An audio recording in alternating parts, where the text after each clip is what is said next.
Filmimiz eng yoqtirib yeydigan sanzining ta'midan yeyishlik bo'lgan ushaq yemeklik tayyorladim.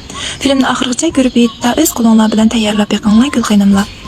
Aldı bilan 2 tal tuxumning ustiga 110 gram shakarni selib, muvofiq tuz, bir qoshiq oq kunjut selib aralashtiramiz.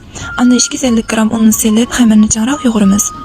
O'ng tarafdagi yo'rakni qizartib etgandan keyin xamirni 30 minut tindirib olamiz. Xamirni tayshi yeyib, xamirni 5 cm atrofida kesib, mush bo'yicha qatlab, men kesgandek kesib, o'ttirdan o'raymiz. Filmni qayta ko'zlansam cho'qim qila olasizlar umoqlar.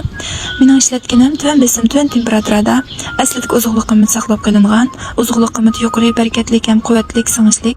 Al-Nurining tunji siqim qo'noq meyi may temperaturasini 20 ulush qisib bir-birlab pishiramiz. Yurak yulduzlarni biz filmni saqlashni unutib qolmanglar, tuqqanlar. Bu biz istiga vaqtinglarda men topolmay qolasizlar. Mana qarasaq nayt churagambek yeyishlik ushaq yemekligimiz tayyor bo'ldi. Sizlarni qo'l selib oilda cho'qim bir tayyorlab yiqinglar.